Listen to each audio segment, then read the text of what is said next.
Hey everyone, quick thing before we dive in. I was looking at my analytics and it turns out most of the people watching aren't actually subscribed. See this? Way more views than subscribers.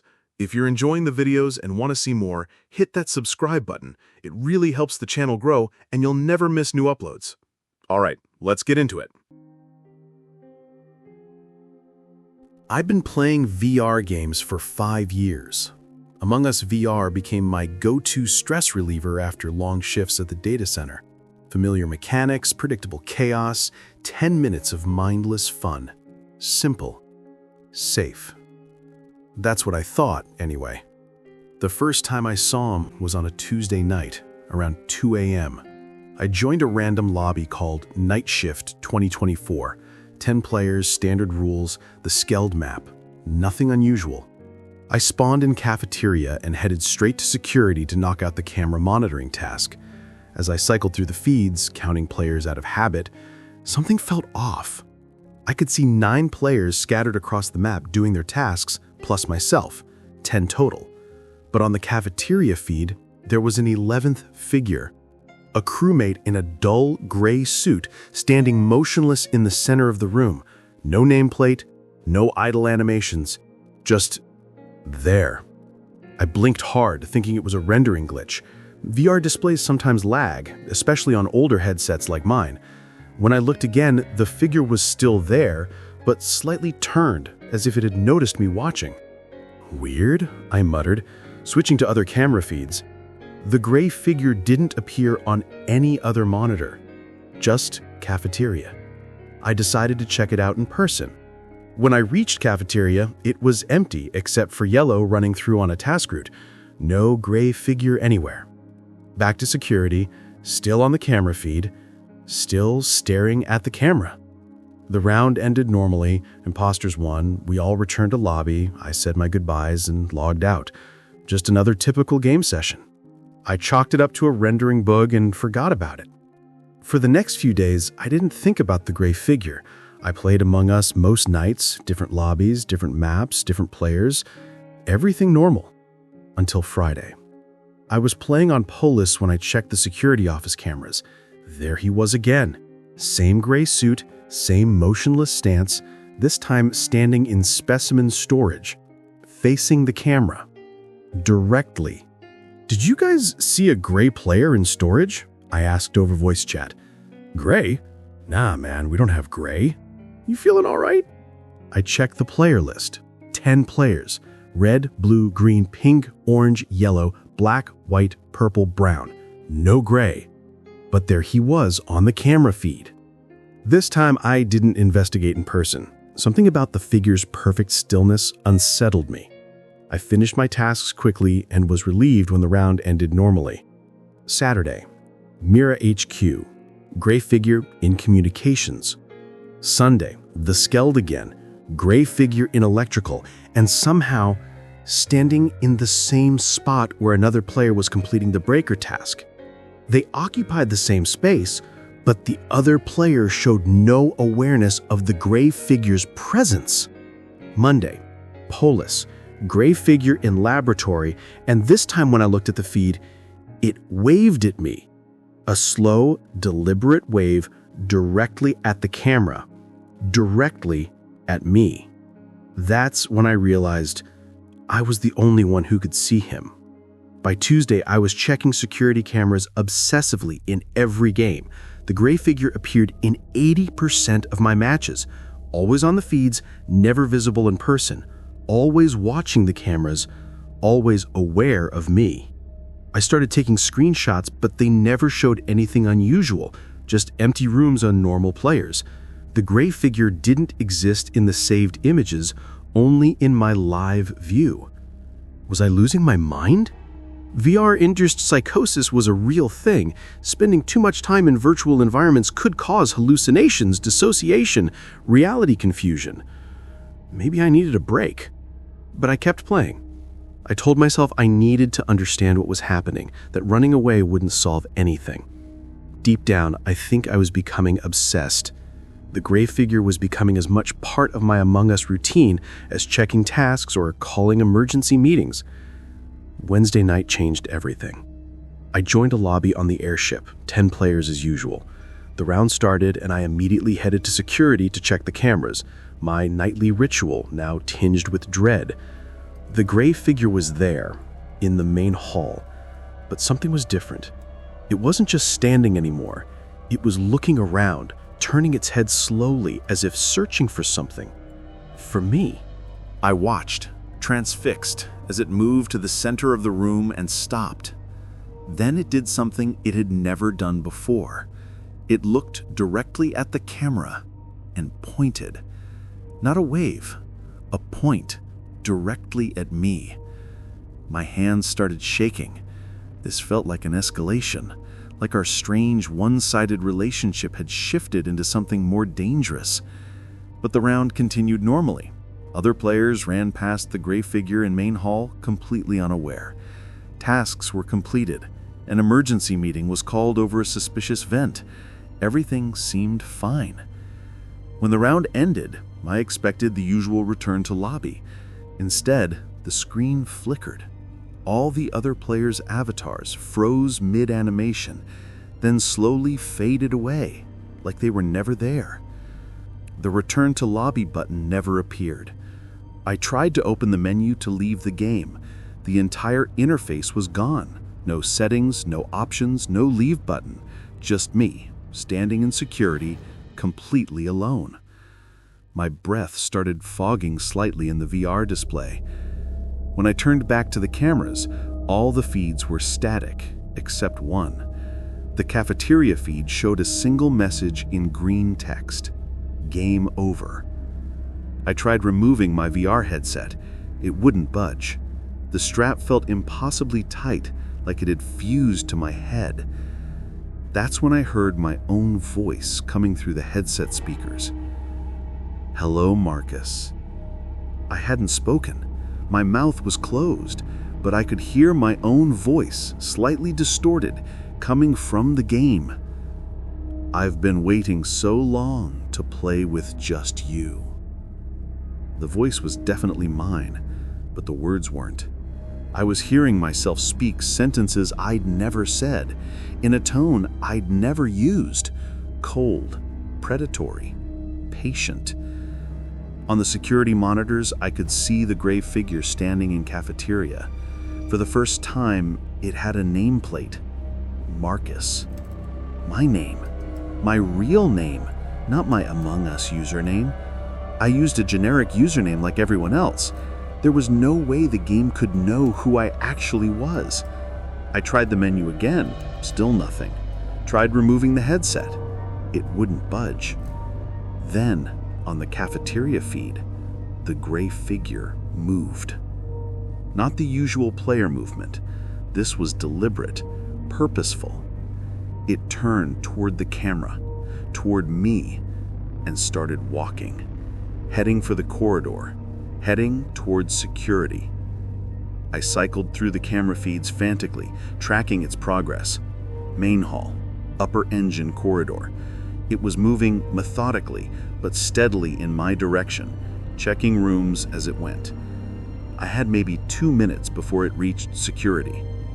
Every instinct screamed at me to run.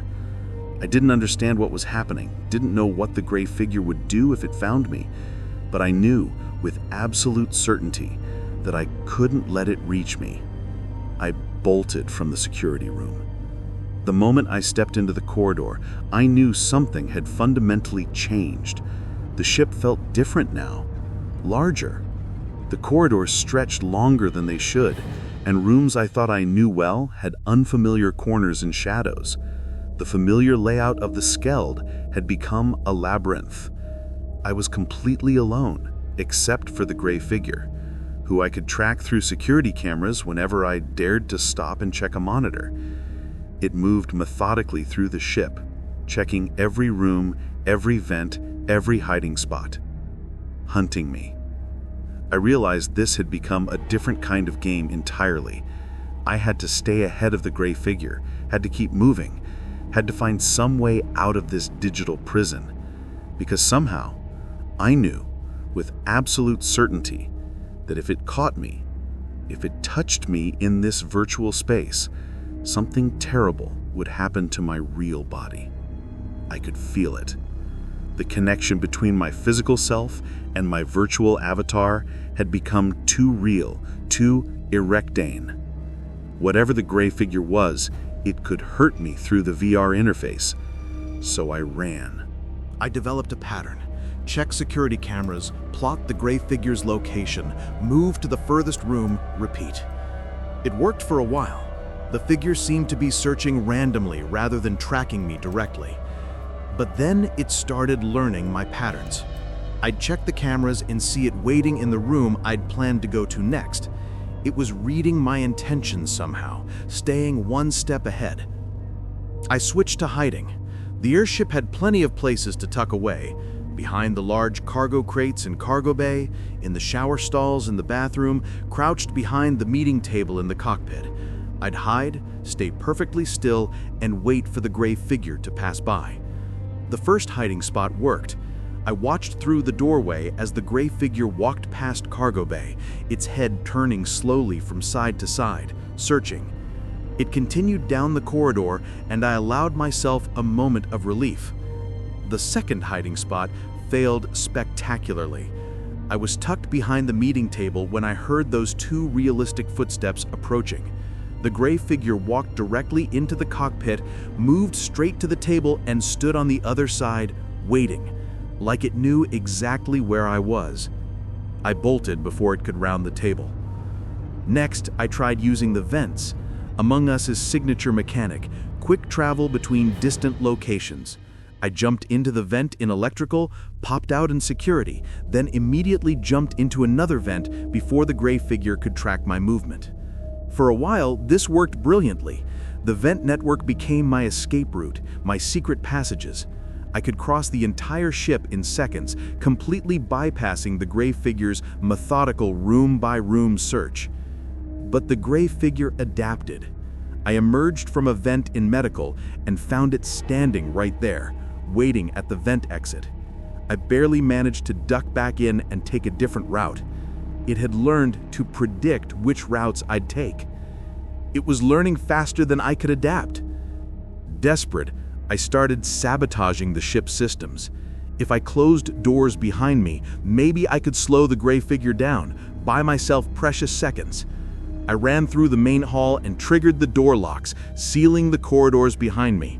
Through the door's window, I watched the gray figure approach. It didn't try to open the door. It didn't call an emergency or wait for the timer. It simply walked through the closed door like it wasn't there. The rules of the game didn't apply to it. I tried making noise in one area while hiding in another, running through weapons, activating the asteroid task to create sound, then doubling back and hiding in navigation. The gray figure went to investigate weapons, and I thought I'd finally outsmarted it. I ran out of strategies. Every trick I tried, the gray figure countered.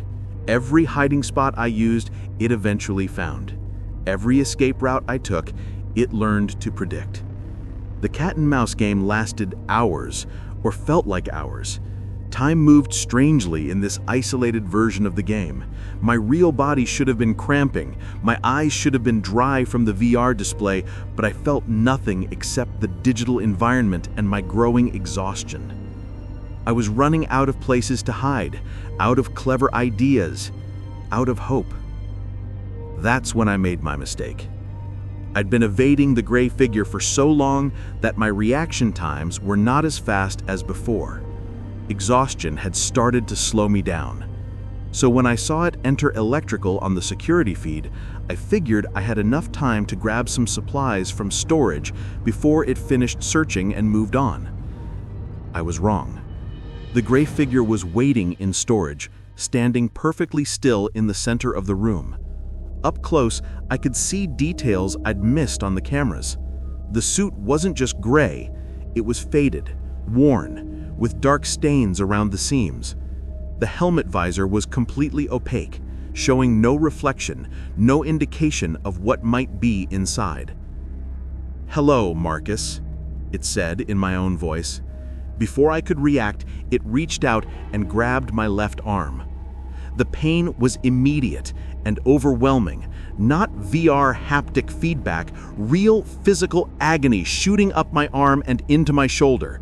I screamed and jerked away, but the damage was done. My left arm had gone completely numb. I tried to move my fingers and felt nothing. In the VR display, my avatar's arm looked normal, but I couldn't feel it, couldn't control it properly. The numbness wasn't just in the game. My real arm, the arm holding the left VR controller, had gone dead. I could see it in my peripheral vision, hanging limply at my side.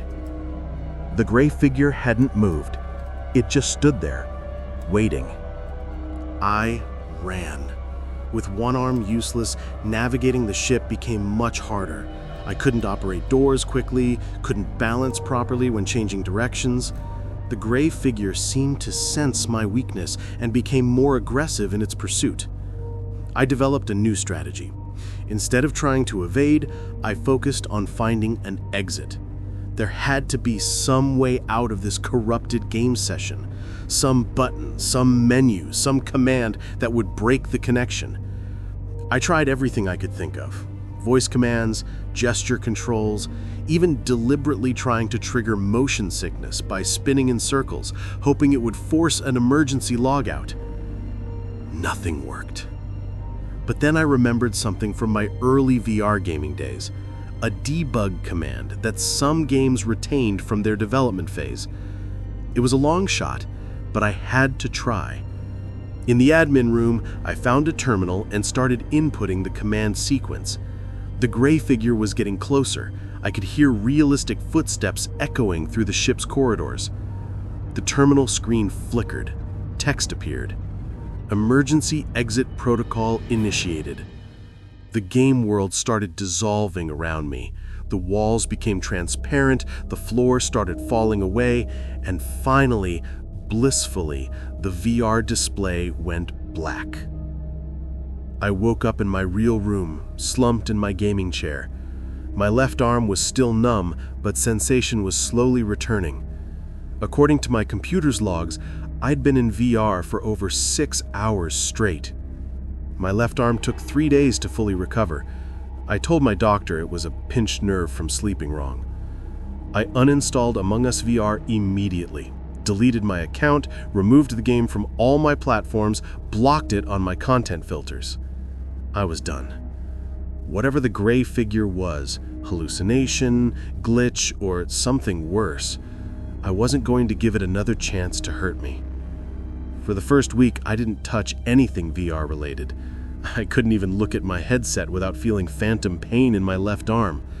I told myself I was done with virtual reality forever. Some experiences you don't come back from. But by the second week, the questions started gnawing at me. What was the gray figure? Why had it targeted me? Was I the only one who'd experienced this, or were there others? And most importantly, was it really over, or was it still out there, waiting? I started researching. At first, I just searched obvious terms: gray player Among Us VR, glitch Among Us, hallucinations VR gaming. Nothing useful came up. Plenty of bug reports and technical issues, but nothing like what I experienced. Then I got more specific. 11th player Among Us, extra crewmate, player only visible on cameras. Still nothing. I found a VR gaming subreddit and created a throwaway account. I posted my story, carefully worded to sound like I was asking about a weird bug rather than admitting what really happened. Didn't want people thinking I was crazy. The post got 3 responses. One person said I should check my carbon monoxide detector. Another suggested I was experiencing VR-induced hallucinations from playing too long. The third response was just, delete this post. Stop asking questions. That third response came from an account that had been created the same day, posted that one comment, and then was immediately deleted. I couldn't find any trace of who had written it.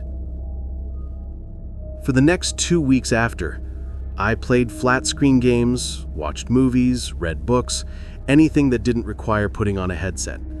My left arm made a complete recovery, and I started to convince myself that the whole experience had been some kind of stress-induced breakdown. Maybe I'd imagined the gray figure. Maybe I'd had a minor stroke or seizure while playing.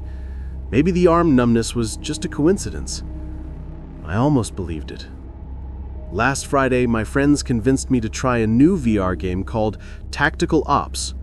It had been a month since my Among Us experience, and I was feeling confident enough to get back into VR gaming. Different game, different genre, different everything. What could go wrong? The game was a military simulation.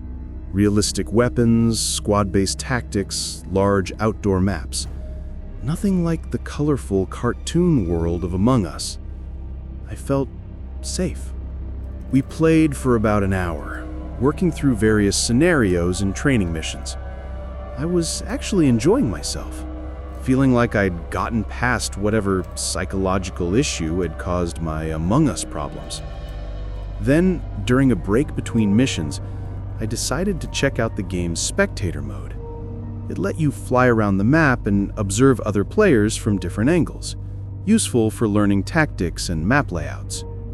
I was watching my squad move through an abandoned warehouse when I saw him.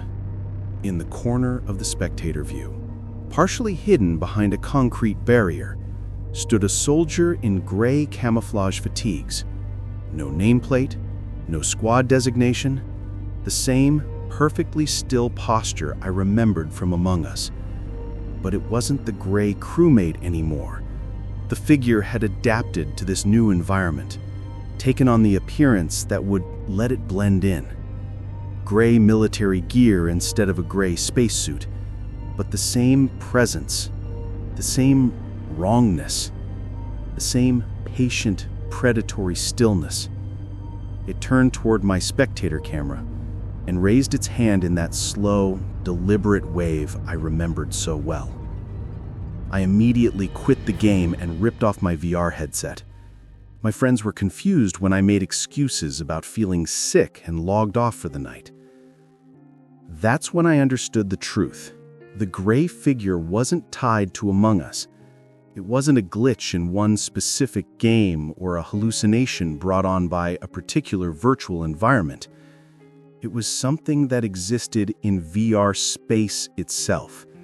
Something that could move between games, adapt to different environments, take on whatever form would allow it to hunt most effectively. And it had marked me as its prey. I don't know what it wants. I don't know what would happen if it finally catches me in a situation where I can't escape. But I know that every time I put on a VR headset, I'm entering its territory. Every virtual world is now a hunting ground. If you're reading this, if you play VR games regularly, you need to know he might be looking for you too. Watch the backgrounds of your games. Check the corners of rooms that other players ignore. Look for the figure that doesn't belong, that stands too still, that only appears when you're watching through cameras or spectator modes. If you see him, if you notice a gray player that others can't see, get out immediately. Don't try to investigate. Don't try to understand.